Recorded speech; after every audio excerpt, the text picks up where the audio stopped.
کہ اگر ہم بات کریں تو یوتھ ایکٹیویزم سے مراد جو معاشرے کی سماجی، سیاسی، معاشی اور معاشرتی جو مختلف جہتیں ہوتی ہیں اس کے اندر جو یوتھ، اور یوتھ سے مراد یہاں 16 سے 25 سال کے نوجوان ہیں، ان کی جو پارٹیسپیشن ہے، ان کی جو انگیجمنٹ ہے، اس کو ہم کہتے ہیں کہ یوتھ ایکٹیویزم ہے. جائیں تو اس وقت نوجوان کس سرگرمی کے اندر زیادہ ایکٹیو ہوتے تھے، یا کون کون سرگرمیاں تھی جس کے اندر یہ لوگ زیادہ ایکٹیو ہوا کرتے تھے؟ اب بہت لمبی فہرست ہے، لیکن اگر ہم بات کریں، مثال لیں سب سے پرومیننٹ ایگزامپل کی، جو آج بھی ہماری سوسائٹی میں ہم ریاست مدینہ کا نام سنتے ہیں، تو ریاست مدینہ کو ریاست مدینہ بنانے میں ہم جس شخصیت کا نام لیتے ہیں وہ حضرت مصعب بن عمیر ہیں. مصعب بن عمیر کون ہے؟ اللہ کے نبی صلی اللہ علیہ وسلم کے نمائندے. کون ہے؟ نوجوان. ایج آف انفارمیشن کے آغاز کی ہم بات کر رہے ہیں اور اس سے پہلے کی بات کر رہے ہیں.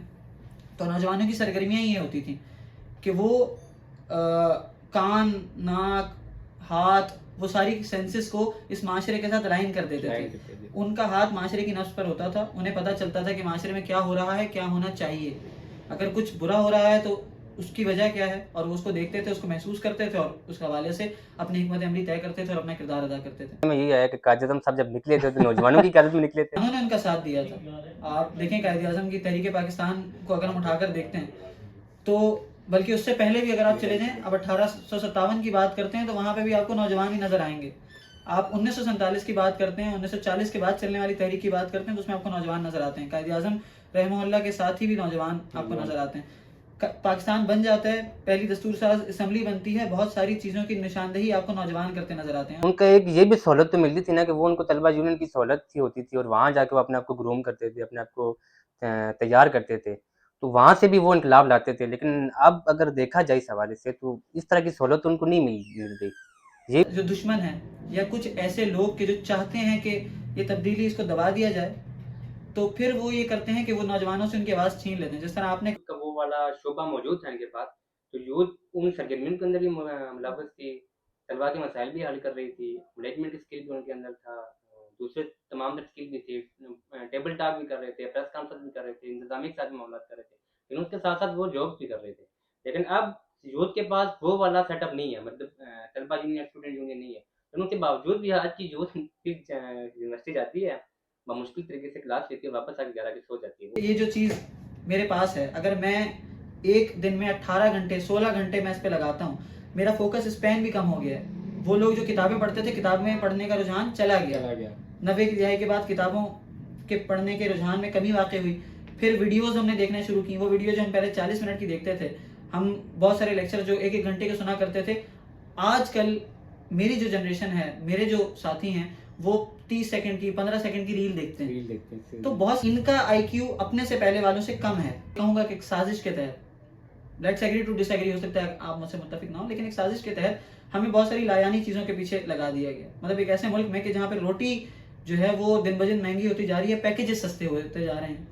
مطلب آپ بتائیے کہ اس وقت ملک کا سب سے بڑا مسئلہ انٹرنیٹ پیکیج کا حصول ہے؟ نہیں. سب سے بڑا مسئلہ وہ ایک کپل جس کی آج کل لڑائی ہو رہی ہے. میری زندگی کا سب سے بڑا مسئلہ یہ ہے کہ اب اگلی کہانی میں ٹوسٹ کیا آئے گا. مجھے اس سے کوئی لینا دینا نہیں ہے کہ میرے ملک میں بلوچستان کے کیا حالات ہیں. پتا کہ پاکستان نے جو ایئر اسٹرائکس کی ہیں ایک پڑوسی ملک میں، کیوں کی ہیں؟ معاشرے کی تعمیر کرے گا، معاشرے کو ترقی دے گا، آگے جائے کے لیڈ کرے گا، پھر انقلابات لائے گا. لیکن یوتھ وہاں سے ہٹی ہے، ٹک ٹاک پہ آئی ہے، یہاں کے دیکھتی ہے کہ کون سے باوے نے 60 سال کے باوے نے 30 سال کی لڑکی کے ساتھ کیوں شادی کی ہوئی ہے. بالکل کسی ہیروئن کا یا کسی بھی ٹک ٹاکر کی شادی ہوتی ہے یا منگنی ہوتی ہے، پورا مہینہ اس کو دیکھ رہا ہوتا ہے. یہ بھی ایک نقصان ان کا نہیں ہوا اس سے ہوا کہ وہ خود اپنے پرپز سے ہٹ کے دوسرے سائڈ خود ہی آیا. چند چیزیں بتا دوں. 2016 کا ایک سروے ہوا، غالباً گیلپ کا سروے تھا. اس کے مطابق پاکستان کی 78 سے 84% تک جو عوام تھی، 78 to 84%، وہ چاہتے تھے اسلامی نظام کی طرف اس کو متنفر کیا گیا ہے. اس میں بہت بڑا کردار معذرت کے ساتھ لیکن علماء کا بھی ہے کہ جب میں جاتا ہوں، میں ان سے کوئی مسئلہ پوچھتا ہوں اور اس مسئلے کے حوالے سے وہ مجھے سیٹسفائی نہیں کر سکتے، میرے سوال کرنے پر ہی وہ اگر پابندی لگا دیتے ہیں تو میں متنفر ہو جاتا ہوں. بسم اللہ الرحمن الرحیم. پوڈ کاسٹ کے ساتھ میں ہوں عزام ذاکر. آپ تمام لوگوں کو ایک بار پھر اپنے پوڈ کاسٹ کے اندر ویلکم کرتا ہوں. آج میرے پوڈ کاسٹ کے مہمان ہیں عبدالرحمن خالد بھائی. ہم ان کو اپنے پوڈ کاسٹ کے اندر ویلکم بھی کرتے ہیں، ان سے گپ شپ بھی کرتے ہیں، اور جو بھی یوتھ اس سے پہلے ماضی کے اندر کرتی رہی ہے. اوپر لیفٹ رائٹ نہ کروں، کرتے جاؤ لیکن تھوڑا اوپر کی طرف. ہاں ٹھیک ہے. ابھی اوپر ایکشن بنوا رہے ہیں مجھے یار. بسم اللہ الرحمن الرحیم پوڈ کاسٹ کے ساتھ میں ہوں عزام ذاکر. آپ تمام لوگوں کو اپنے پوڈ کاسٹ کے اندر ویلکم کرتا ہوں. آج اس موضوع کے اوپر ہم بات کرنا چاہتے ہیں کہ ایسا موضوع ہے جس کو ماضی کے اندر بھی نوجوان اس سرگرمی کے اندر ہوتے تھے تو وہ مختلف کارنامے کرتے تھے اور مختلف انقلاب لے کے آتے تھے. آج تک جتنی بھی ملکوں کی اور جو بھی تاریخ کا مطالعہ کرتے ہیں اور جو بھی انقلابات آتے ہیں ان کا جب مطالعہ کرتے ہیں تو محسوس ہوتا ہے کہ جتنی بھی دنیا کے اندر انقلابات آئے ہیں ان میں سب سے اہم کردار یوتھ کا ہوتا ہے. لیکن آج ہم اسی یوتھ کے حوالے سے بات کریں گے کہ ماضی کے اندر یوتھ کن کن چیزوں کے اندر ایکٹیو تھی اور موجودہ دور کے اندر یوتھ کن کن چیز پر ایکٹیو ہے. بہرحال آج ہمارے پوڈ کاسٹ کے مہمان عبدالرحمن خالد بھائی ہیں. عبدالرحمن بھائی السلام علیکم. وعلیکم السلام. کیسے ہیں آپ؟ خیریت سے ہیں؟ الحمدللہ. کیسا جا رہا ہے رمضان آپ کا؟ بہترین الحمدللہ. اچھا، سب سے پہلے تو آپ کا بہت شکریہ عبدالرحمن بھائی، آپ نے ہمیں ٹائم دیا. آپ کو اپنے پوڈ کاسٹ کے اندر ویلکم بھی کرتے ہیں. عبدالرحمن بھائی، ہم جب انسانی تاریخ کا یا انقلابات کا مطالعہ کرتے ہیں تو معلوم ہوتا ہے کہ جتنے بھی انقلابات آئے ہیں اس میں سب سے اہم کردار جو ہوتا ہے وہ یوتھ کا ہوتا ہے. لیکن آج کے اندر دیکھتے ہیں یوتھ مختلف ایکٹیویٹیز کے اندر ہے اور میڈیا کے اندر بہت زیادہ جاری ہے. سب سے پہلے تو ہمیں آپ یہ بتائیں کہ یوتھ ایکٹیویزم کا مطلب کیا ہوتا ہے؟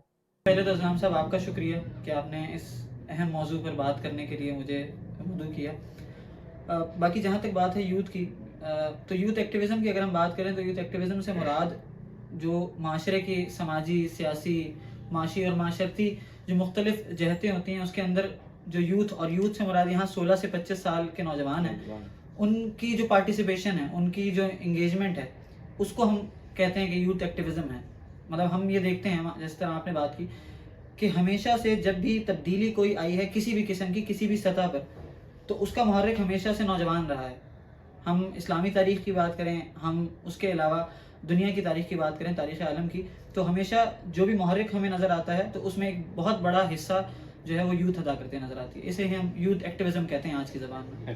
یہ ماضی کے اندر اگر ہم جائیں تو اس وقت نوجوان کس سرگرمی کے اندر زیادہ ایکٹیو ہوتے تھے یا کون کون سی سرگرمیاں تھی جس کے اندر یہ لوگ زیادہ ایکٹیو ہوا کرتے تھے جس سے انقلاب لے کے آئے ہیں؟ مثال کے طور پر انقلاب آیا ہے، کوئی بھی اسلامی انقلاب آیا ہے یا سوشلزم میں کوئی بھی انقلاب آپ کہہ رہے ہیں تو وہ اسی ہی نظریات کے اندر ایکٹیو ہوتے تھے یا بعض باقی تمام ادوار کے اندر بھی وہ ایکٹیو رہتے تھے؟ نظام بھائی دیکھیں، بات یہ ہے کہ جب ہم یوتھ ایکٹیویزم کی بات کرتے ہیں اور پھر ہم ماضی کی اگر مثالوں کی طرف دیکھتے ہیں تو ہمیں مختلف جہتوں میں، مختلف ڈومینز میں مختلف ایگزامپلز ملتی ہیں. اگر ہم اسلامک ہسٹری کی بات کرتے ہیں، جیسے بہت لمبی فہرست ہے لیکن اگر ہم بات کریں، مثال لیں سب سے پرومیننٹ ایگزامپل کی جو آج بھی ہماری سوسائٹی میں ہم ریاست مدینہ کا نام سنتے ہیں. تو ریاست مدینہ کو ریاست مدینہ بنانے میں ہم جس شخصیت کا نام لیتے ہیں وہ حضرت مصعب بن عمیر ہیں. مصعب بن عمیر کون ہے؟ اللہ کے نبی صلی اللہ علیہ وسلم کے نمائندے. کون ہے؟ نوجوان ہیں. وہ جاتے ہیں اور اللہ کے نبی ان کی ڈیوٹی لگاتے ہیں اور ایک نوجوان جب مدینہ میں قدم رکھتا ہے تو اس سوسائٹی کے سیدھا لوگوں کو مسلمان کرتا ہے، جس سے وہ ساری کی ساری موومنٹ شروع ہوتی ہے کہ جس کا انجام ہمیں ایک اسلامی فلاحی ریاست کے طور پر دیکھنے کو ملتا ہے. ہم اس کے علاوہ بات کریں، ہم پاکستان کی بات کرتے ہیں تو قادیانیوں کے حوالے سے جو قانون سازی ہوتی ہے اس کا محرک بھی چند نوجوان بنتے ہیں. وہ تحریک کے جو ربوہ کے اسٹیشن سے شروع ہوتی ہے تو اس کا انجام ایک قانون سازی کی. اس کے علاوہ ہم اور ذرا باہر جاتے ہیں، ماحولیات کے حوالے سے انوائرمنٹل جتنی بھی کمپینز چل رہی ہیں، ہم وہ آج کل ہم نے ایک نام سنا کچھ عرصے پہلے گریٹا کا. تو وہ ایک بچی اٹھتی ہے، وہ لوگوں کو اویئرنیس دیتی ہے کہ گلیشیئرز کے حوالے سے، پولیوشنز کے حوالے سے. تو وہ بھی ایک نوجوان ہے. پہلے یہ ہوتا تھا کچھ عرصے پہلے تک، جب تک یہ ایج آف انفارمیشن کے آغاز کی ہم بات کر رہے ہیں اور اس سے پہلے کی بات کر رہے ہیں، تو نوجوانوں کی سرگرمیاں یہ ہوتی تھیں کہ وہ کان، ناک، ہاتھ، وہ ساری سینسز کو اس معاشرے کے ساتھ الائن کر دیتے تھے. ان کا ہاتھ معاشرے کی نفس پر ہوتا تھا، انہیں پتہ چلتا تھا کہ معاشرے میں کیا ہو رہا ہے، کیا ہونا چاہیے. اگر کچھ برا ہو رہا ہے تو اس کی وجہ کیا ہے، اور وہ اس کو دیکھتے تھے، اس کو محسوس کرتے تھے اور اس حوالے سے اپنی حکمت عملی طے کرتے تھے اور اپنا کردار ادا کرتے تھے. اب پیراڈائم شفٹ آیا ہے، بہت ساری چیزیں پہلے جیسی نہیں رہی ہیں، لوگوں کی ترجیحات بدل گئی ہیں. تو اب ہمیں وہ ساری چیزیں دیکھنے کو نہیں ملتی ہیں جو ماضی میں ہمیں دیکھنے کو ملتی تھی. کہ یہ اچھی، لیکن آپ نے بہت پیچھے ہی چلے گی تاریخ کا. لیکن اگر ہم پاکستان کے آزاد ہونے کے بعد چلیں اور اس ٹائم کی جو یوتھ تھی جب وہ کالجوں سے فری ہو کے یونیورسٹی کی طرف جاتی تھی، ان کا ایک یہ بھی سہولت تو ملتی تھی نا کہ وہ ان کو طلبہ یونین کی سہولت تھی ہوتی تھی اور وہاں جا کے وہ اپنے آپ کو گروم کرتے تھے، اپنے آپ کو تیار کرتے تھے. تو وہاں سے بھی وہ انقلاب لاتے تھے. لیکن اب اگر دیکھا جائے اس حوالے سے تو اس طرح کی سہولت ان کو نہیں مل گئی. یہ بہت اچھی نشاندہی آپ نے کی ہے. اور ہم تحریک پاکستان کی بات کریں اس میں نوجوانوں کا کردار ہے, اس پہ بہرحال ہم بات نہیں کرتے. بات ویسے سننے میں یہی آیا کہ قائد اعظم صاحب جب نکلے تھے تو نوجوانوں کی قیادت بھی نکلے تھے, نوجوانوں نے ان کا ساتھ دیا تھا. آپ دیکھیں قائد اعظم کی تحریک پاکستان کو اگر ہم اٹھا کر دیکھتے ہیں تو بلکہ اس سے پہلے بھی اگر آپ چلے جائیں, اب 1857 کی بات کرتے ہیں تو وہاں پہ بھی آپ کو نوجوان ہی نظر آئیں گے. آپ 1947 کی بات کرتے ہیں, 1940 کے بعد چلنے والی تحریک کی بات کرتے ہیں تو اس میں آپ کو نوجوان نظر آتے ہیں. قائد اعظم رحمہ اللہ کے ساتھ ہی بھی نوجوان آپ کو نظر آتے ہیں. پاکستان بن جاتا ہے, پہلی دستور ساز اسمبلی بنتی ہے, بہت ساری چیزوں کی نشاندہی آپ کو نوجوان کرتے نظر آتے ہیں. 1971 میں جب ملک دولخت ہوا, اس کے ارد گرد کے واقعات آپ دیکھتے ہیں, آپ کو ایک توانا آواز نوجوانوں کی نظر آتی ہے. پھر ہوتا یہ ہے کہ ہمارا جو دشمن ہے یا کچھ ایسے لوگ کہ جو چاہتے ہیں کہ یہ تبدیلی اس کو دبا دیا جائے, تو پھر وہ یہ کرتے ہیں کہ وہ نوجوانوں سے ان کی آواز چھین لیتے ہیں. جس طرح آپ نے کہا طلبہ یونین بحال تھی 1980 سے پہلے تک, تو نوجوانوں کی وہ نرسری تھی, نوجوان اس میں جاتے تھے, اپنے وہ چیزوں کو سیکھتے تھے, وہ سیاست کو سیکھتے تھے, وہ مسائل سے آگاہ ہوتے تھے, اور چونکہ وہ خود اس گراس روٹ لیول سے تعلق رکھتے تھے تو اس حوالے سے اپنا کردار ادا کرتے تھے. پھر ایک سازش کے تحت 1980 کی دہائی میں جب پابندی لگا دی جاتی طلبہ یونین پر, تو اس کے بعد آج کے حالات آپ کے سامنے ہیں. اور جتنے الزامات اس وقت لگے کہ جی یہ طلبہ یونینیں تشدد کا باعث بنتی ہیں, یہ انتشار کا باعث بن رہی ہیں, یہ ایک دوسرے کے خلاف نفرت کو پروان چڑھا رہی ہیں, اب ہم یہ دیکھتے ہیں, بلکہ اسٹیٹس ہمیں بتاتے ہیں کہ اب ہراسمنٹ کے کیسز پہلے سے زیادہ ہیں, اب لڑائی جھگڑے پہلے سے زیادہ ہیں. اب آپ مطلب یہ تو ہم کئی دفعہ یہ ہم آف کیمرہ بھی بات کر رہے تھے کہ بہت ساری ایسی شخصیات ہیں کہ جو اس طلبہ یونین کی اس نرسری سے نکلی, آج وہ سیاسی افق پر ہیں. ہم سیاسی جماعتوں کی بات نہیں کرتے, ان کا کردار بے داغ ہے ایز کمپیئر ٹو ان کے جو باقی کولیگز ہیں. لیکن اس کے بعد جو شگوفے ہمیں طلبہ یونین پہ پابندی کے بعد دیکھنے کو ملتے ہیں, تو وہ نہ انہیں مسائل کا کچھ ادراک ہے اور نہ اس کے حل میں وہ دلچسپی رکھتے ہیں. اس کی ایک بہت بڑی وجہ یہ ہے کہ طلبہ سے ان کی آواز کو, ان کی قیادت کو چھین لیا گیا. مطلب ایک ملک میں کہ جہاں نان بھائیوں کی اپنی اور ایک سوسائٹی ہے, ان کی ایک آواز ہے, ان کی یونین ہے, رکشہ ڈرائیوروں کی اپنی یونین ہے, بسوں والوں کی اپنی یونین ہے, کنڈکٹروں کی اپنی یونین ہے, میرے طبقے کی اپنی یونین ہے, لیکن وہاں پہ وہ طبقہ کہ جو 64% ہے, وہ طبقہ کہ جس کی نمائندگی ہونی چاہیے, جس کو ہم یہ کہتے ہیں کہ وہ فیوچر ہے, اس سے نمائندگی ہم نے چھین لی. ہم اس کو کہتے ہیں کہ تمہارا کام نہیں ہے. تو پھر جو حالات ہیں, ہر شاخ پہ الو بیٹھا ہے, انجام گلستہ کا آپ بہتر سمجھتے ہیں. سیرت تو بڑی اچھی کرتے ہیں. یہ ایک سوال تو یہ ہے کہ جب طلبہ یونین کی پابندی لگی, چلے ایک تو نقصان یہ ہوا کہ قوم پرستی بہت زیادہ آئی, دوسرا اس کے بعد یہ ہوا کہ سیاسی لوگ وہاں سے نکلنا ختم ہو چکے. تو اگر ایک الزام لگا جو ابھی تک ہمارے تک جو انفارمیشن پہنچتی ہے کہ طلبہ یونین پر پابندی اس لیے لگی کہ لڑائیاں بہت ہوتی تھی, قتل بہت ہوتے تھے, تو کیا یہی وجہ تھی طلبہ یونین کی کہ یہاں لڑائیاں ہوتی تھی, یا یہ وجہ تھی کہ حکومت کو ڈر تھا کہ اگر یہ نوجوان آج یہاں سیاست کرتا رہا تو آنے والا وقت میرے لیے خطرناک ثابت ہوگا اور یہ آگے آ جائے گا. بات کرتے ہیں کہ یوتھ ایکٹیویزم فسادات کا موجب ہے, تو وہ اس پہ نا ایک شعر ہے, شاعر کہتا ہے کہ کیوں ہوئے قتل ہم پر یہ الزام ہے, قتل جس نے کیا ہے وہی مدعی, قاضی وقت نے فیصلہ دے دیا, لاش کو نظر زندہ کیا جائے گا. اب عدالت میں یہ بحث چھڑنے کو ہے, یہ جو قاتل کو تھوڑی سی زحمت ہوئی, یہ جو خنجر پہ ہلکا سا خم آ گیا, اس کا تاوان کس سے لیا جائے گا. یہ جو ہم پہ الزام لگاتے ہیں, اگر آپ تاریخ کا مطالعہ کریں تو تاریخ کا غیر مطالعہ ہمیں بتاتا ہے کہ پابندی کنہوں نے لگائی, کہ تاریخ کا غیر مطالعہ ہمیں بتاتا ہے کہ جنہوں نے پابندی لگائی اس کی وجہ یہ نہیں تھی کہ فسادات ہوتے تھے یا لڑائی جھگڑے ہوتے تھے. ان کی وجہ یہ تھی کہ ایک توانا آواز تھی کہ جس سے ان کے اقتدار کو خطرہ تھا. ہم نام نہیں لیتے, آپ پڑھے لکھے آدمی ہیں. اپنے اقتدار کو طول دینے کے لیے انہوں نے جب دیکھا کہ سب سے توانا آواز کون سی ہے, تو انہیں پتہ چلا کہ نوجوان ہے, جو کہ اس سوسائٹی کا, اگر ہم اسپیسیفکلی بات کریں تو اس سوسائٹی کی اکثریت ہے. اس زمانے میں 60% کے قریب تھے ہم, 100 میں سے 60 لوگوں کو خاموش کرانا تھا انہوں نے, تو انہوں نے پابندی لگا دی. اس کے نتیجے میں یہ ہوا کہ وہ جو ایک توانا آواز تھی وہ فرقوں میں تقسیم در تقسیم کے نتیجے میں اس آواز نے اپنی اہمیت اور اپنے اثر کو کھو دیا.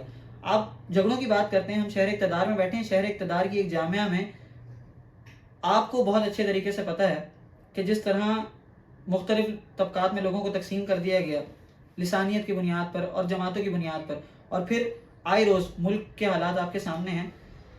آپریشن ہوتا ہے, وہ مسنگ پرسن جو کہ ایک مخصوص طبقے سے اور ایک مخصوص جامعہ سے تعلق رکھتے ہیں, کہ وہ اس جامعہ کا جینڈر اسٹڈیز کا اسٹوڈنٹ, پتہ چلتا ہے کہ جی وہ کسی پہاڑ سے اس کی لاش ملی ہے اور وہ ایک کلدن تنظیم کا کمانڈر تھا.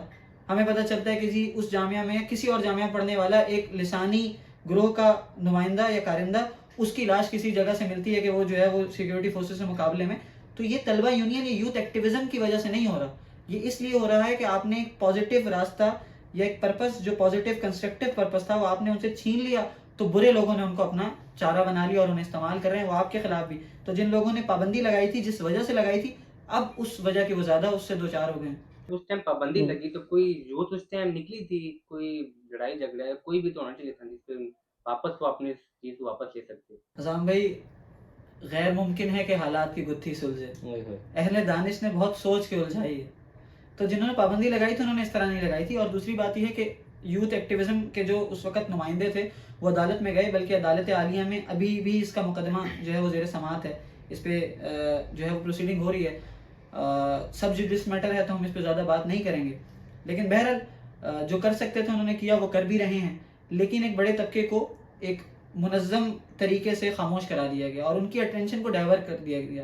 مطلب وہ طلبہ یا وہ نوجوان کہ جو اپنے معاشرے کو سدھار سکتے تھے انہیں دیگر مسائل میں لگا دیا. مطلب اس کی زندگی کا سب سے بڑا مسئلہ اس وقت روٹی کپڑا اور مکان کا حصول ہے, کہ جو کہ نہیں ہونا چاہیے تھا. اس کا سب سے بڑا مسئلہ وہ بنا دیا گیا. اب جب اس کا سروائیول ہی مشکل ہے تو وہ کیا کرے گا؟ اگر اس کو ایک وقت کی روٹی نہیں مل رہی ہے, وہ اس حوالے سے اس کو پریشان کر دیا گیا ہے, تو وہ کیا ایکٹیویزم, اس کو کیا پڑی ہے کہ سوسائٹی میں کیا ہو رہا ہے. اور یہ ایک منظم سازش کے نتیجے میں یہ کیا گیا ہے. جب اس زمانے میں اس طرح کی ایکٹیویٹیز کے اندر تھا تو اس ٹائم بھی تو اس کو گھر کا سامان خریدنا تھا, اس ٹائم بھی اس نے اپنی بہن کو پڑھانا تھا, اپنے گھر والوں کا خرچہ چلانا تھا. اس میں اور اب میں کیا فرق ہوا؟ کوئی فرق نہیں ہوا. بہت اچھی بات. ہاں, اس دور میں یوتھ وہی کر رہے تھے میں نکلے بھی. بلکہ آپ اگر یہ بات کریں تو سب سے پہلی بات تو ایک بنیادی چیز سمجھنے کی یہ ہے کہ ایک طالب علم کہ جو اپنی ماں باپ کی امیدوں کا محور ہوتا ہے نا, وہ اس تعلیمی ادارے سے نکل کر کام کرنا اس کے لیے مشکل ہوتا ہے, الگ سے وقت نکالنا اس کے لیے مشکل ہوتا ہے. طلبہ یونین کی جسے ہم نرسری کہتے ہیں اس کی سب سے خوبصورت بات یہ تھی کہ وہ اپنے اس ادارے میں رہتے ہوئے اس تعلیم کو جاری رکھتے ہوئے ساتھ ساتھ وہ کام کرتا تھا. وہ تعلیم وہ کو کریکولر ایکٹیویٹی تھی اس کے لیے, اس کریکولم کا حصہ تھی. طلبہ اپنے درمیان سے ہی نمائندوں کو چنا کرتے تھے. وہ نمائندے انہی طلبہ کے لیے, ان کی ڈومین میں اس تعلیمی ادارے سے باہر کے لوگ نہیں ہوتے تھے. مثال کے طور پر اگر کسی طالب علم کی ذمہ داری, وہ صدر منتخب ہوتا ہے کسی ایک جامعہ کا یا کسی ایک کالج کا, تو اس کالج کے طلبہ کے جو مسائل ہیں وہ اس کی ذمہ داری ہے. وہ چونکہ خود بھی اس درسگاہ کا طالب علم ہے, تو اس کے لیے بہت آسان ہے یہ سمجھنا کہ اس درسگاہ میں کیا کیا مسائل ہیں, ان کی محرکات کیا ہیں, وجہ کیا ہے, اور ان کو میں نے کیسے حل کرنا ہے. تو جب بہت اچھی ٹریننگ ہو رہی تھی, پھر ہوتا یہ ہے کہ پابندی لگا دی جاتی ہے. بلکہ آج تو المیہ یہ ہے کہ میرے تعلیمی ادارے سے, جس درگاہ سے میں نے تعلیم حاصل کی ہے, اور یقیناً جس درسگاہ سے آپ نے تعلیم حاصل کی ہے, داخلے کے وقت ایک ایفیڈیوٹ ہم سے سائن کرایا جاتا ہے. اس ایفیڈیوٹ میں ہم سے یہ لکھوایا جاتا ہے کہ میں کسی بھی قسم کی سیاسی سرگرمی کا حصہ نہیں بنوں گا. میں اگر میرے حقوق پر ڈاکہ ڈالا جائے گا تو میں آواز بلند نہیں کروں گا. اور اگر حقوق پر آواز بلند کرنے کی وجہ سے کوئی بھی بندہ آواز بلند کرتا ہے تو اس کو شو کاز دیا جاتا ہے, وہ پھر بھی باز نہیں آتا تو اسے جامعہ سے نکال دیا جاتا ہے. تو یہ ایک منظم سازش کے تحت کیا گیا.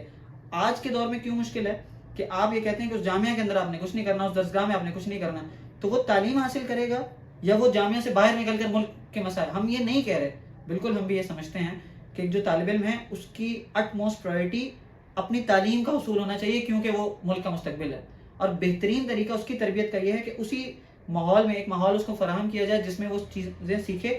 جب وہ تعلیم مکمل کر لے گا, پھر وہ عملی میدان میں قدم رکھے گا, تو پھر وہ براڈر اسپیکٹرم پہ مسائل کے حل کے لیے آواز بلند کرے گا. آپ نے درمیان میں بات کی کہ جب یوتھ کا وہ والا شعبہ موجود تھا ان کے پاس, تو یوتھ ان سرگرمیوں کے اندر بھی ملوث تھی, طلبا کے مسائل بھی حل کر رہی تھی, مینجمنٹ اسکل بھی ان کے اندر تھا, دوسرے تمام اسکل بھی تھے, ٹیبل ٹاک بھی کر رہے تھے, پریس کانفرنس بھی کر رہے تھے, انتظامی کے ساتھ معاملات کر رہے تھے, لیکن اس کے ساتھ ساتھ وہ جاب بھی کر رہے تھے.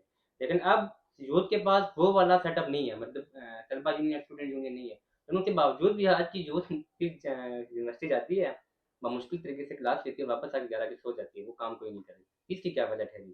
اس کی بہت ساری وجوہات ہو سکتی ہیں. پہلی اس میں سب سے بڑی وجہ تو ہمارے تعلیمی نظام کا جو ڈھانچہ ہے, جس طرح اس کو مولڈ کیا گیا ہے, اس کی وجہ سے کچھ مسائل بہرحال پیدا ہوئے ہیں. سیمسٹر سسٹم کی وجہ سے ایک طالب علم جو ہے وہ سال میں گو کے 8 ماہ ہی اس نے پڑھنے ہوتے ہیں, لیکن اس 8 ماہ میں سے 6.5 ماہ وہ مختلف قسم کے امتحانات اور کوئزز اور اسائنمنٹس میں لگا رہتا ہے. آج تک تو 6 مہینے نہیں ہے, 6 مہینے کا سیمسٹر. ہاں, میں پورے سال کی 2 سیمسٹر کی بات کر رہا ہوں. ٹھیک ہے. کہنے کو 6 ماہ کا ایک سیمسٹر ہوتا ہے لیکن اولن جو ہے وہ 4 ماہ کا ایک سیمسٹر ہوتا ہے. تو 8 ماہ اس نے ایک سال میں پڑھنے. اس 8 ماہ میں سے 6.5 ماہ تقریباً وہ مختلف امتحانات میں اور جو ایویلیویشن کے مختلف طریقے کار ہیں اس میں وہ لگا رہتا ہے. باقی جو اس کے پاس وقت بچتا ہے اس میں وہ کیا کرے گا. دوسرا مسئلہ یہ ہے کہ جس طرح مہنگائی آئی ہے, جس طرح فیسوں میں ایک دم اضافہ کر دیا جاتا ہے. اکثر ایک فیس, میں جس جامعہ میں پڑھتا ہوں وہاں پہ اچانک, مجھے بہت اچھی طریقے سے یاد ہے کہ جب میں طالب علم تھا تو 15,000 سے فیس بڑھا کر اچانک ایک دم جو ہے وہ 40,000 کر دی گئی. تو وہ جو ایک طالب علم ہے وہ کیا کرے گا. پھر آپ کہتے ہیں کہ میں شعر زیادہ سناتا ہوں, لیکن کہ وہ جس کا ایک ہی بیٹا ہو بھوکا 8 پہروں سے, بتاؤ اہل دانش تم وہ گندم لے یا تختی لے. تو جس طالب علم کے یہ مسائل ہیں آپ اسے کیسے ایکسپیکٹ کریں گے کہ وہ نکلے گا. پھر اس طرح جکڑ دیا گیا, مختلف پابندیاں لگا دی گئیں. پھر مطلب بہت سارے محرکات ہیں. پھر ایک وجہ یہ ہے کہ جس طرح اب ہم ایج آف انفارمیشن میں ہیں, یہ جو چیز میرے پاس ہے, اگر میں ایک دن میں 18 گھنٹے 16 گھنٹے میں اس پہ لگاتا ہوں, میرا فوکس اسپین بھی کم ہو گیا ہے. وہ لوگ جو کتابیں پڑھتے تھے, کتابیں پڑھنے کا رجحان چلا گیا. 90 کی دہائی کے بعد کتابوں کے پڑھنے کے رجحان میں کمی واقع ہوئی. پھر ویڈیوز ہم نے دیکھنا شروع کی. وہ ویڈیو جو ہم پہلے 40 منٹ کی دیکھتے تھے, ہم بہت سارے لیکچر جو 1 گھنٹے کے سنا کرتے تھے, آج کل میری جو جنریشن ہے, میرے جو ساتھی ہیں, وہ 30 سیکنڈ کی 15 سیکنڈ کی ریل دیکھتے ہیں. تو بہت ساری چیزوں میں تبدیلی آئی ہے اور بتدریج لائی گئی ہے. تو یہ سارے فیکٹرز ہیں, آپ ان کو نگلیکٹ نہیں کر سکتے, آپ یوتھ کو قصوروار نہیں ٹھہرا سکتے. میں سمجھتا ہوں کہ بہت سارے دیگر عوامل ہیں, ان کو ایڈریس کرنا چاہیے. آپ نے درمیان میں میڈیا کی بات کی, موبائل کا بھی آپ نے ذکر کیا, تو کیا یوتھ کی سرگرمیوں کے اندر اس نے متاثر کیا ہے, اس نے اس کو؟ میں سمجھتا ہوں کہ بالکل کیا. کس حد تک کیا ہے, کس طرح کیا ہے؟ بات یہ ہے کہ نظام بھائی مختلف اس میں چیزیں ہیں. پہلی چیز تو میں یہ سمجھتا ہوں کہ اس میں ذمہ دار یوتھ نہیں ہے.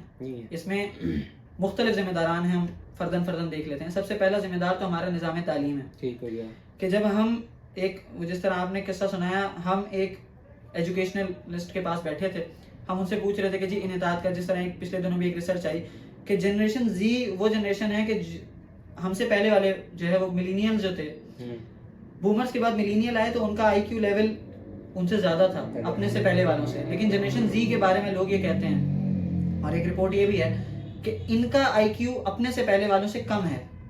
کم ہے یا زیادہ ہے؟ کم ہے. کم ہے. یہ میرے لیے بھی حیران کن بات ہے, لیکن وہ کہتے ہیں کہ کم ہے. اس کے پیچھے بہت سارے محرکات ہیں, لیکن بہرحال تو ہم ان کے پاس بیٹھے تھے تو ہم ان سے یہ ڈسکس کر رہے تھے. انہوں نے کہا کہ مسائل کی ایک بڑی وجہ یہ ہے کہ ہمارے تعلیمی نظام نے لوگوں سے سوال لے لیے اور انہیں جواب پکڑا دیے, جس کی بڑی اچھی ہم 5 لوگ بیٹھے تھے, 5 کا تعلق الگ تعلیمی اداروں سے تھا, 5 کا تعلق الگ الگ شہروں سے تھا. میرا تعلق کراچی سے ہے, میں اس وقت اسلامک یونیورسٹی میں لاء کا طالب علم تھا. تو انہوں نے ہم سے پوچھا, انہوں نے کہا کہ میں آپ کو ابھی بات کہوں گا, آپ کے ذہن میں جو پہلا ورڈ آیا آپ نے وہ کہنا ہے. تو ہم نے کہا جی سر بالکل ہم تیار ہیں. وہ پروفیسر تھے ایک تعلیمی ادارے کے, تو انہوں نے کہا اے فار, اور ہم 5 لوگوں نے بیک وقت کہا ایپل, جس طرح آپ نے بھی کہا ایپل. تو انہوں نے کہا کہ یہ مسئلہ ہے, آپ ایروپلین کہہ سکتے تھے, آپ آنٹ ایٹر کہہ سکتے تھے, اے سے 36,000 اور چیزیں آتی ہیں, لیکن آپ نے ایپل کیوں کہا؟ اس لیے کہا کہ آپ کے تعلیمی نظام نے آپ سے سوال لے لیا, آپ کو جواب پکڑا دیا.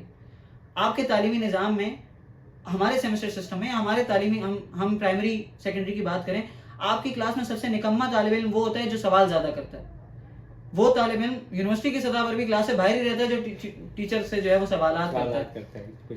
یہ ایسے ہی نہیں ہو رہا, یہ ماحول بنایا گیا ہے, یہ ذہن سازی کی گئی ہے, لوگوں سے سوالات لے لیے گئے ہیں. جو بندہ out of course out of curriculum کوئی سوال کرتا ہے, اسے کہا جاتا ہے کہ یہ جو ہے نا یہ لایانی بات کر رہا ہے, یہ اس کا کوئی فائدہ نہیں ہے.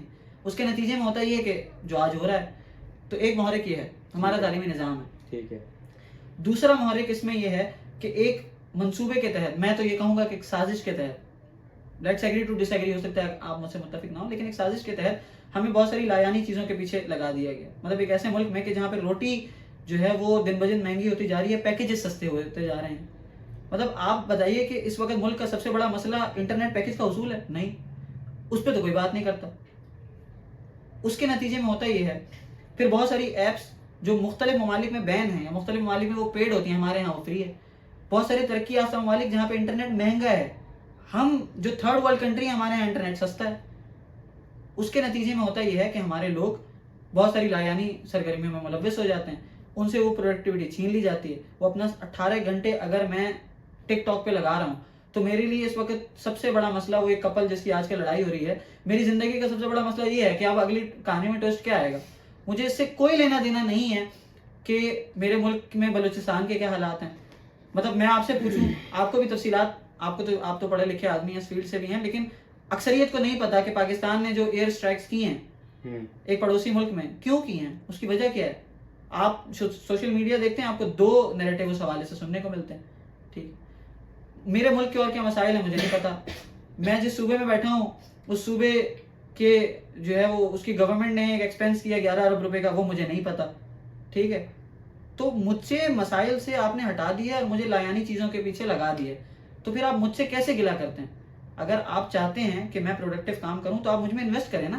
تعلیم کا بجٹ کتنا ہے, جی ڈی پی کا کتنے فیصد آپ دیتے ہیں. پچھلے 35 سالوں سے ہم رو رہے ہیں کہ آپ جی ڈی پی کا 5% دیں تعلیم کو, کیا آپ نے دیا؟ کسی بھی سیاسی جماعت کے منشور میں کیا یہ ہوتا ہے؟ نہیں ہوتا. نہ آپ ہم پہ انویسٹ کرتے ہیں, نہ آپ ہمیں پوچھتے ہیں, نہ آپ ہمیں نمائندگی کا حق دیتے ہیں, نہ آپ ہماری آواز سنتے ہیں. آپ ہم پہ پابندیاں لگاتے ہیں اور پھر جب سب کچھ خراب ہو جاتا ہے تو پھر آپ یہ کہتے ہیں کہ قصوروار آپ ہیں. تو یہ زیادتی, اب اس میں قصوروار کیا ہم ہیں, آپ بتائیے. آپ نے بات کی کہ یوتھ زیادہ کپل کو دیکھ رہی ہے, اس کو دیکھ رہی ہے, تو کیا یوتھ اپنے اصل مقصد کو بھول گئی ہے یا ٹک ٹاک کی طرف آئی ہے؟ مثال آپ اس کا ایک زمانے میں امیشن تھا کہ معاشرے کی تعمیر کرے گا, معاشرے کو ترقی دے گا, آگے جائے گا لیڈ کرے گا, پھر انقلابات لائے گا, لیکن یوتھ وہاں سے ہٹی ہے, ٹک ٹاک پہ آئی ہے. یہاں کے دیکھتی ہے کہ کون سے باوے نے 60 سال کے باوے نے 30 سال کی لڑکی کے ساتھ کیوں شادی کی ہوئی ہے. بالکل کسی ہیروئن کا یا کسی بھی ٹک ٹاکر کی شادی ہوتی ہے یا منگنی ہوتی ہے, پورا مہینہ اس کو دیکھ رہا ہوتا ہے. یہ بھی ایک نقصان ان کا نہیں ہوا اس سے ہوا کہ وہ خود اپنے پرپز سے ہٹ کے دوسری طرف خود ہی ہے. کنٹروورشل بات ہو جائے گی لیکن چلیں کرتے ہیں, تھوڑی بہت کرنی بھی چاہیے, ریٹنگ بھی آپ کی بڑھے گی.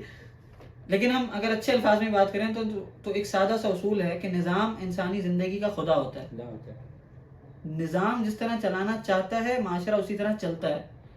یہ یوتھ کے جو پہلے کارنامے سر انجام دیتی تھی, آپ نے یوتھ کو مولڈ کیا ہے.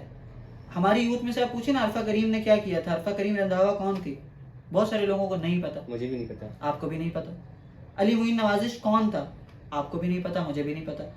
لیکن مجھے یہ پتا ہے کہ رجب بٹ کون ہے, مجھے یہ پتا ہے کہ ڈکی بھائی کون ہے. تو یہ آپ نے مجھے لگایا نا. اب آپ کہتے ہیں کہ کس نے لگایا, یہ ایک لمبی بحث ہے اور ہم دوسری طرف چلے جائیں گے. یوتھ اگر سمجھنے کی کوشش کرتی ہے آپ اسے سمجھنے نہیں دیتے, آپ دروس قرآن نہیں کرنے دیتے, آپ اسٹڈی سرکلز پہ پابندی لگاتے ہیں, آپ ہیلدی ڈیبیٹس نہیں کرنے دیتے, آپ جو ہے وہ پابندیاں مختلف قسم کی امپوز کر دیتے ہیں. تو آپ چاہتے ہیں کہ کوئی پروڈکٹیو ٹاک نہ ہو. میں ہمیشہ ایک بات کرتا ہوں, آپ یوتھ ایکٹیویزم کی بات کریں, ہمیں سمجھتے ہیں کہ اگر پاکستان کی یہ جو بھی موجودہ صورتحال ہے اس کو کوئی بدل سکتا ہے تو وہ یوتھ ہی ہے, نوجوان ہی ہے. دیکھیں جب 65 سال کا کوئی بندہ ہوتا ہے نا تو ریاست بھی اس سے ہاتھ جوڑ لیتی ہے کہ آپ گھر پہ آرام کریں, اب آپ ریٹائر ہو جائیں. تو اس سے ہمیں پتہ چلتا ہے کہ اس سے پہلے والا جو سلیب ہے اس کے لوگ ہی کارآمد ہیں, وہی کچھ کر سکتے ہیں, انہی میں پوٹینشیل بھی ہوتا ہے, انرجی بھی ہوتی ہے, وہ سوچتے سمجھتے بھی ہیں. ہمارا دشمن یہ کرتا ہے کہ وہ ہمیں لایانی چیزوں کے پیچھے لگا دیتا ہے, وہ ہمیں جو نان پروڈکٹیو ایکٹیویٹیز ہیں اس میں لگا دیتا ہے. مطلب میری زندگی کا موٹو ہے کھا لے پی لے جی لے, ٹھیک ہے, میں تو یہ یہی ہے. ہاں, یوتھ کا یہ بنا دیا گیا ہے. اب بہرحال مسائل بہت سارے ہیں, اب ہمیں حل کی طرف جانا چاہیے کہ اس کی وجہ دیکھیں. حل کا بنیادی اصول یہ ہے کہ ہم پہلے تو یہ سمجھیں کہ کوئی مسئلہ ہے, دوسرے اس لیول پر ہم اس پہ جائیں کہ اس مسائل جو بھی مسئلہ ہے اس کی وجہ کیا ہے, اور پھر تیسرے مرحلے میں ہم اس کے حل کی طرف جائیں. اور ہو سکتا ہے مسئلہ حل بھی ہو سکتا ہے, ہوتا بھی ہے. آپ دیکھیں نا ہر کچھ عرصے بعد کوئی بھی سانحہ اگر اس ساری خرابیوں کے باوجود, اس نکمی یوتھ کے ہونے کے باوجود, یہ آپ کے الفاظ ہیں, میں یہ نہیں سمجھتا, کوئی مسئلہ اٹھتا ہے, کوئی ویڈیو آتی ہے سوشل میڈیا پہ وائرل ہوتی ہے اور اس کا فوراً تدارک کیا جاتا ہے, وہ پھیل جاتی ہے, اس کا مطلب ہے کہ لوگوں میں خیر کا جذبہ موجود ہے. کہیں بھی کوئی مسئلہ ہوتا ہے, کسی کے ساتھ کوئی زیادتی ہوتی ہے, زینب الرٹ بل ایک ہمارے ہاں آیا, ٹھیک ہے, تو وہ مسئلہ کس نے پروپیگیٹ کیا؟ یوتھ نے نا. اس مسئلے کو ایوان تک کس نے پہنچایا؟ یوتھ نے پہنچایا.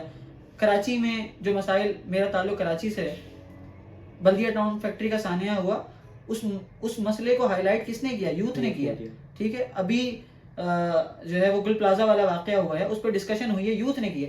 آپ کیا کرتے ہیں؟ آپ لوگوں کو گرفتار, اگر کوئی اپنی آواز بلند کرتا ہے, یوتھ جنریشن زی اگر نکلتی ہے, آواز بلند کرتی ہے, آپ جو ہے وہ ان پہ دہشت گردی کی دفعات لگا دیتے ہیں, آپ ان کو کہتے ہیں کلمہ پڑھ لو. ٹھیک ہے, تاکہ تم مسلمان ہو جاؤ. تو پھر آپ ہمیں قصوروار کیسے, مطلب ہم ہی قتل ہوئے ہیں, اب ہمیں ہی قصوروار ٹھہرا رہے ہیں اور ہم سے ہی توام بھی مانگ رہے ہیں, یہ مناسب رویہ نہیں ہے. آپ نے درمیان میں کیا درس قرآن کی بات اور اسلام کی پورا ٹچ دیا آپ نے.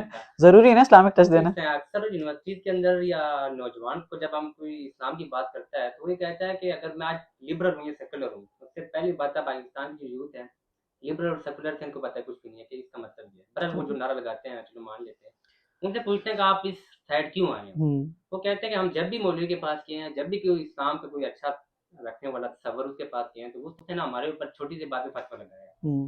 تو کیا یوتھ فتوے لگانے سے باغی ہے, یا یوتھ خود ہی سائڈ ہوئی ہے, خود ہی آزادی مانگ رہی ہے, یا خود ہی اس کا یہ نظریہ تھا؟ اس کا نا جواب اتنا آسان ہے نہیں, لیکن میں آپ کو نا چند چیزیں بتاتا ہوں. 2016 کا ایک سروے ہوا, غالباً گیلپ کا سروے تھا. اس کے مطابق پاکستان کی 78 سے 84% تک جو عوام تھی, 78 to 84%, وہ چاہتے تھے اسلامی نظام ملک میں 2016 میں. 2020 میں پی ای ڈبلیو ایک ادارہ ہے, ایک تھنک ٹینک ہے, اس کا سروے ہوا تو اس میں 80% عوام یہ چاہتی تھی کہ اسلامی نظام ہو. ہاں, اس میں انہوں نے کہا کہ 6% نہیں 34% ایسے لوگ تھے جو کہتے تھے کہ ہمیں طالبان والا اسلام نہیں چاہیے, لیکن ہمیں ایسا نظام چاہیے کہ جو قرآن اور سنت کے مطابق ہو. اس سے ہمیں پتہ چلتا ہے کہ پاکستان کی اکثریت تاحال اسلامی نظام چاہتی ہے. ہاں, اس کی صورت, اس کی ضمنی صورتیں, اس میں اس کی نیٹیگٹیز میں تھوڑا بہت فرق ہو سکتا ہے, لیکن as a nation as a whole ہم یہ سمجھتے ہیں کہ ہمارے مسائل کا حل قرآن و سنت کے بتائے ہوئے اصولوں میں ہی ہے. پھر ہم یوتھ کی بات کرتے ہیں تو یوتھ کو جو ہے نا وہ دوسری طرف اس کو متنفر کیا گیا ہے. اس میں بہت بڑا کردار معذرت کے ساتھ لیکن علماء کا بھی ہے کہ جب میں جاتا ہوں, میں ان سے کوئی مسئلہ پوچھتا ہوں اور اس مسئلے کے حوالے سے وہ مجھے سیٹسفائی نہیں کر سکتے, میرے سوال کرنے پر ہی وہ اگر پابندی لگا دیتے ہیں تو میں متنفر ہو جاتا ہوں, کیونکہ میں سوچنے سمجھنے والا ہوں. وہ مجھے یہ بتاتے ہیں کہ نہیں سوال نہیں کرنا ہے آپ نے, یا میرے جو مسائل ہیں اگر وہ اس کو ایڈریس نہیں کرتے ہیں. مثال کے طور پہ اگر میں پوچھتا ہوں کہ بٹ کوائن حلال ہے حرام ہے, اور اگر مجھے جواب نہیں ملتا ہے تو میرے ذہن میں تاثر پیدا ہوتا ہے کہ شاید اس مولوی کو یا اسلام میں تو کوئی ذکر ہی نہیں ہے, اسلام تو میرے مسائل کو ایڈریس ہی نہیں کر رہا. اور ایک خاص ایجنڈے کے تحت مجھے یہ بتایا گیا ہے میرے تعلیمی اداروں میں بھی اور میرے معاشرے میں بھی کہ اسلام موجودہ دور میں پریکٹیکل نہیں ہے, اپلیکیبل نہیں ہے, تو اس لیے مجھے متنفر کیا جا رہا ہے. لیکن ایک بہت بڑی تعداد ہے, اگر آپ اسے اچھی طرح بتائیں, اسے سمجھائیں, تو وہ یہ سمجھ جاتی ہے کہ اسلامی جو نظام ہے یا اسلامی جو اصول ہیں, جو اس کے مصادر ہیں, اس میں ہمارے مسائل کو اس میں ایڈریس بھی کیا گیا ہے, ان کا حل بھی بتایا گیا ہے, اور یوتھ آئے گی آپ کی طرف. دیکھیں, اگر نہیں ہوتا, اگر ہمیں یہ بتایا جاتا ہے, اگر let's just for the sake of argument ہم یہ درست مان لیں کہ نہیں ہمیں اسلام سے کوئی لینا دینا نہیں ہے, تو میں آپ سے ایک سوال کرتا ہوں کہ جس بھی سیاسی جماعت نے الیکشن میں آنا ہوتا ہے تو وہ اسلامک ٹچ کیوں دیتی ہے؟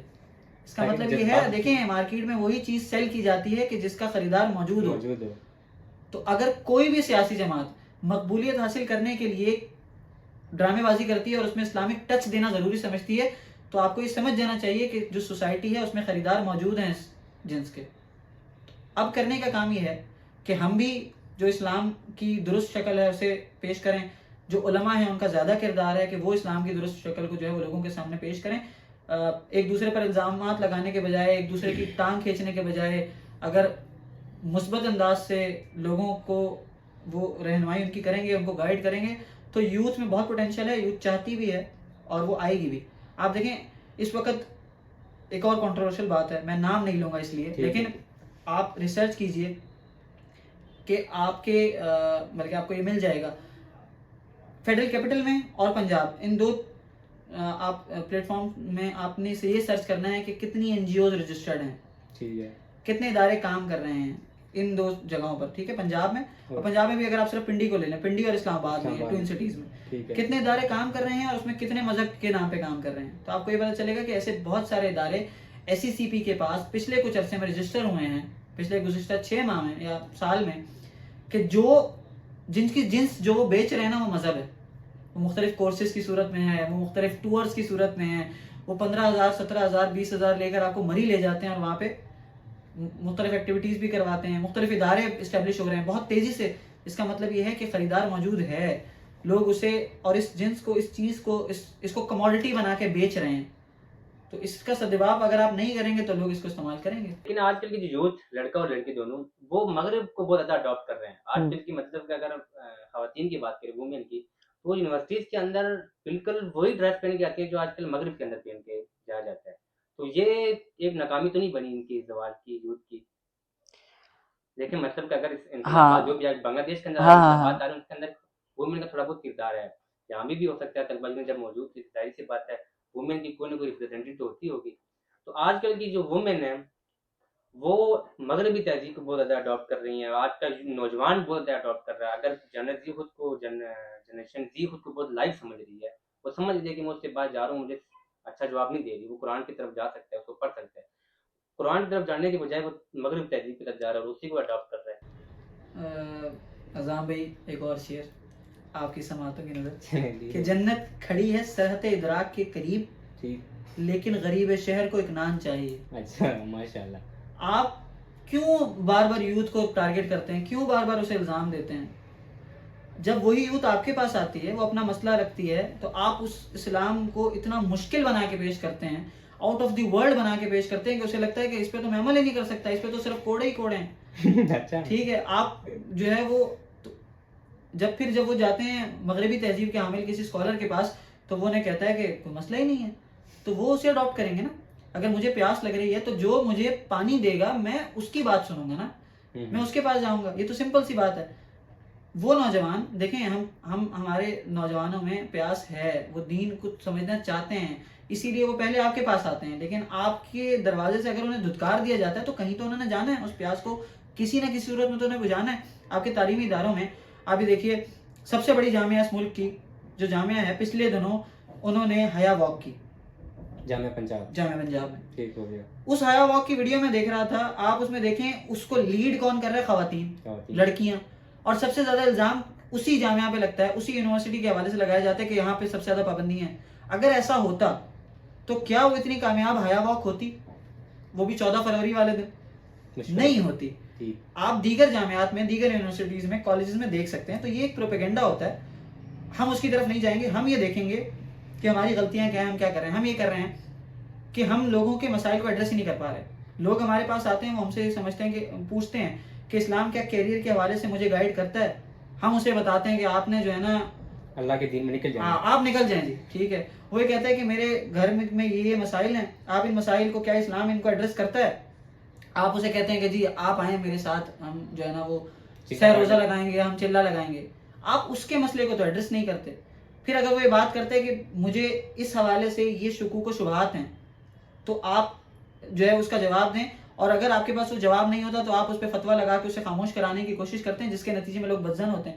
میں مطالعہ کر رہا، رمضان کا مہینہ ہے، آپ بھی مطالعہ کر رہے ہوں گے، میں آج مطالعہ کر رہا تھا تو حضرت ابراہیم علیہ السلام کا ایک واقعہ گزرا میری نظر سے.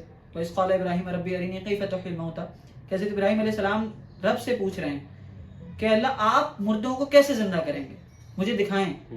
تو اللہ تعالیٰ کیا کہتے ہیں؟ اللہ تعالیٰ نے فتویٰ نہیں لگایا. اللہ تعالیٰ نے نہیں کہا کہ آپ جو ہے نا وہ کافر ہو جائیں معاذ اللہ، یا پھر آپ جو ہے نا وہ پٹری سے اتر گئے ہیں، اب آپ گمراہ ہیں، آپ دائرہ اسلام سے خارج ہیں. نہیں.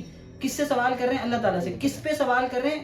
اللہ تعالیٰ کی اتھارٹی کو چیلنج کر، مطلب پوچھ رہے ہیں کہ ارے نہیں کہیں کہ آپ مجھے دکھائیں گے کیسے آپ مردوں کو زندہ کریں گے. تو اللہ تعالیٰ کیا کہتے ہیں، یہ ہمیں سمجھنے کی ضرورت ہے. اللہ تعالیٰ کہتے ہیں کہ قال ولم تؤمن، کہ آپ مجھ پہ ایمان نہیں رکھتے. مطلب یہ ایک استفہامیہ جملہ ہے. تو وہ کہتے ہیں قول بلا، وہ کہتے ہیں کہ میں بالکل یقین رکھتا ہوں، ولکن لیطمئن قلبی، لیکن میں دل کا اطمینان چاہتا ہوں. تو اللہ تعالیٰ کیا کہتے ہیں؟ اللہ تعالیٰ، اور یہ واقعات صرف تفنن تباہ کے لیے نہیں ہوتے کہ ہم سنیں سر دھونے کہیں کہ وہ بڑا مزہ آیا جی اور پھر آگے بڑھ جائیں. یہ ہمیں سکھانے کے لیے. اللہ تعالیٰ کہتے ہیں کہ پھر وہ سارا آگے واقعہ ہے نا کہ آپ 4 پرندے لیں، انہیں خود سے جو ہے مانوس کر لیں، اور اس کے بعد ان کے ٹکڑے کریں، مختلف پہاڑوں پر ڈال دیں، اور اس کے بعد ان کو آواز دیں، وہ آپ کے پاس چلے آئیں گے.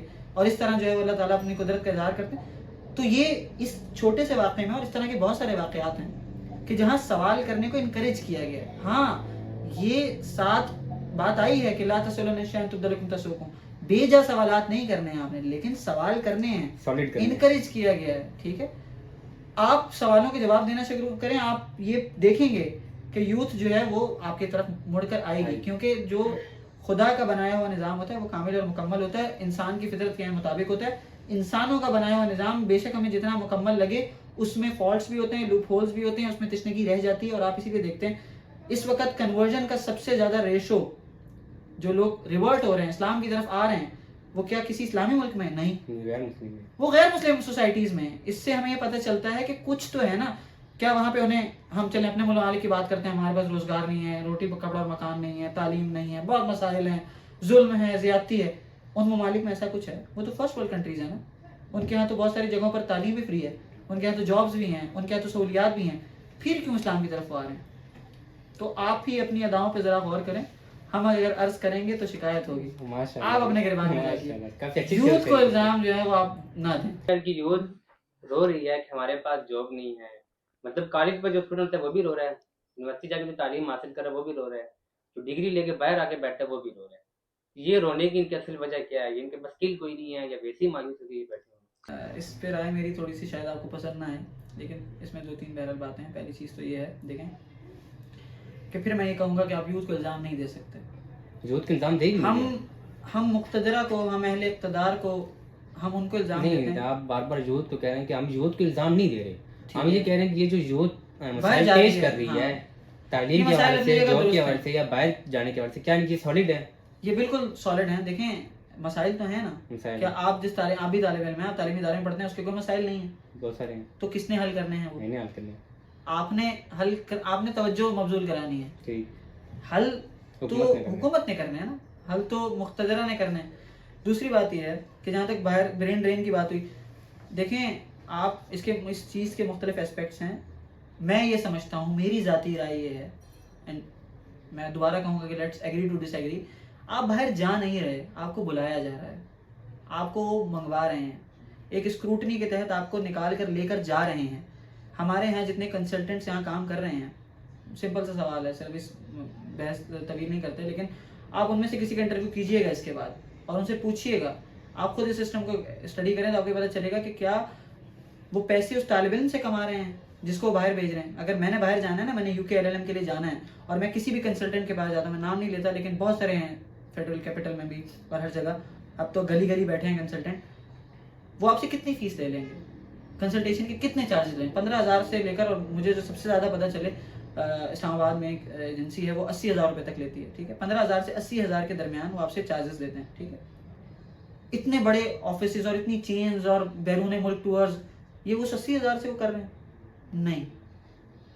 آپ جب ریسرچ کریں گے تو آپ کو پتہ چلے گا کہ جن یونیورسٹیز میں وہ بھیجتے ہیں, ان یونیورسٹیز کے ساتھ ان کے ہوتے ہیں MOU. اور مجھے ایک اسی طرح کے کنسلٹنسی میں کام کرنے والے بندے نے بتایا, دروغ بر گردن راوی, لیکن انہوں نے مجھے بتایا کہ جب ہم کسی کو ریفر کرتے ہیں اور اس کا کیس کمپلیٹ ہو جاتا ہے اور جب وہ بندہ چلا جاتا ہے, تو وہ یونیورسٹی ہمیں مختلف یہ پروگرام کے حوالے سے 4 سے 8 لاکھ کے درمیان وہ ہمیں دیتی ہے. ٹھیک ہے, مجھے نہیں پتا کہ اس کی اصل فگر کیا ہوگی, لیکن ہم سب سے لوور پیڈسٹل کی بات کریں تو آپ یہ بتائیے کہ ایک تھرڈ ورلڈ کنٹری کے ایک نکمے طالب علم کے جس کا یہاں پہ کچھ نہیں بن رہا تھا, اس کے عوض وہ 8 لاکھ روپے, 4 لاکھ روپے, 6 لاکھ روپے کیوں دے رہی ہے؟ پھر ایک فیکٹر یہ ہے, ہم غیر مربوط باتیں کریں گے, ڈاٹس کو آپ نے جوائن کرنا ہے, یہ میں آپ کے فوڈ فار تھاٹ کے لیے اور ناظرین کے فوڈ فار تھاٹ کے لیے صرف یہ بات کر رہا ہوں. دوسرا اسپیکٹ آپ یہ دیکھیں کہ جب بھی دنیا میں کوئی بھی منصوبہ شروع ہوتا ہے, کوئی بھی کام ہوتا ہے, چاہے وہ لیبریس جاب ہو, مینیجریل ہو, یا کسی بھی قسم کی فیلڈ کا کام ہوتا ہے, تو 3 ممالک کے لیے, اگر لیبر کی ہم بات کریں تو ویزے کھلتے ہیں. ٹھیک ہے, پاکستان, انڈیا, بنگلہ دیش. ٹھیک ہے, اگر مینیجریل اسکل کی بات کرتے ہیں ہم اور اس طرح کی چیزوں کی ٹیکنیکل اسکلس کی بات کرتے ہیں, تو اس کے نتیجے میں پاکستان اور انڈیا کے لیے ویزے کھلتے ہیں. بہت زیادہ ہمارے لوگ, برین ڈرین کا ریشو بہت زیادہ ہو گیا ہے, اور وہ لوگ وہاں پہ جاتے ہیں, ان کی پلیسمنٹس بھی اچھی ہو جاتی ہیں, انہیں بلایا جاتا ہے, انہیں منہ مانگی قیمت دی جاتی ہے, ان کو پوری فیملیز کو بھی باہر بلا لیا جاتا ہے, کیونکہ وہ ہمارے ہاں ہماری زبان میں کہتے ہیں کہ ہم جگاڑو لوگ ہیں. ہم ایفیکیشیس ریمیڈی پرووائڈ کر سکتے ہیں, ہم کسی بھی کمپلیکس پرابلم کا آسان سی جگاڑ دے سکتے ہیں. اور یہ بات آپ مطلب مختلف پہلو ہو سکتے ہیں نا. فری لانسرز کی سب سے بڑی مارکیٹ کون سی ہے؟ ہمارا خطہ. ٹھیک ہے, ایک امریکہ میں بیٹھا ہوا بندہ جب اس کو پری نیپ ایگریمنٹ جب اس کو ڈرافٹ کروانا ہوتا ہے نا, یا کسی بھی قسم کی کوئی ڈرافٹنگ کروانی ہوتی ہے, تو وہ ہمارے پاس آتا ہے, اس ریجن میں آتا ہے. اس کی 2 ریزنز ہیں. پہلا ریزن ہے لیبر کاسٹ, ہوتے ہیں ہم سب کم پیسے, کیونکہ ہمارا فورن ایکسچینج ریٹ کیونکہ زیادہ اچھا ہے تو ہم کم پیسوں میں بھی کر دیتے ہیں. لیکن دوسرا اس کا دیکھیں, اگر اب صرف پیسوں کی بات ہوتی, مانیٹری ایسپیکٹ ہوتا, تو وہ اپنا نقصان تو نہیں کرائے گا. وہ فرسٹ ورلڈ کنٹری میں رہنے والا ہے, اس کا اسٹینڈرڈ ہے, پروفیشنلزم ہے. ان سارے اسٹینڈرڈس کو میٹ کون کر رہا ہے؟ صادقہ آباد میں رہنے والا ایک لڑکا کہ جس کی تعلیم میں مکمل نہیں ہے. ان اس فرسٹ ورلڈ کنٹری کے سٹینڈرڈز کو میٹ کون کر رہا ہے؟ ڈھوک کھبا میں رہنے والا ایک لڑکا کہ جس کے اس کی یونیورسٹی نے نکال دیا ہے, جس کی یونیورسٹی کے کلاس روم میں پنکھے بھی نہیں لگے ہوئے. اس کا مطلب یہ ہے کہ جب ہم یہ بات کرتے ہیں تو لوگ ہمارا مذاق اڑاتے ہیں, لیکن آپ کو سمجھنے کی ضرورت ہے کہ ہم گفٹڈ لوگ ہیں. We are the chosen one. ہمارا دماغ لوگوں سے تیز چلتا ہے, اور یہ بات ہمارے دشمنوں کو پتہ ہے. وہ برین ڈرین بھی کرواتے ہیں, وہ پیسے دے کر آپ کو باہر, آپ کو لگ رہا ہوتا ہے میں جا رہا ہوں, آپ نہیں جا رہے, آپ کو بلایا گیا ہے. امام شافعی نہیں, میں غالباً امام غزالی ہے کسی کا قول ہے, اور بہت مجھے اچھا لگتا ہے. انہوں نے کہا کہ جس چیز کی قیمت تم سے نہیں لی جاتی اس کی قیمت تم ہوتے ہو. ٹھیک ہے, آپ کیوں جا رہے ہیں؟ آپ جا نہیں رہے. اس کے نتیجے برین ڈرین کے نتیجے میں ہو رہا ہے. آپ کے ڈاکٹرز بنتے ہیں, آپ اس کا اسٹیٹس اٹھائیں, خواتین کی اکثریت پریکٹس نہیں کر رہی. ٹھیک ہے, مردوں کی اکثریت یہاں سے باہر جا رہی ہے. انجینئرنگ میں بھی پی سی کے رجسٹرڈ آپ ممبرز اٹھا لیجئے, بہت سارے لوگ باہر جا رہے ہیں. اس کے نتیجے میں ہو رہا ہے کہ جو ملک کی ضروریات تو ہیں نا, وہ ملک انویسٹ کر رہے ہیں نا آپ پہ. مطلب آپ پرائیویٹ لا کالج سے یا پرائیویٹ میڈیکل کالج سے, انجینئرنگ کالج سے کرتے ہیں, آپ کے کروڑ روپے تک لگتے ہیں 5 سال کی ڈگری میں. وہی گورنمنٹ آپ کو 5-10 لاکھ روپے میں, 5 لاکھ روپے میں آپ کے ایکسپینسز بیئر کر کے کرواتی ہے.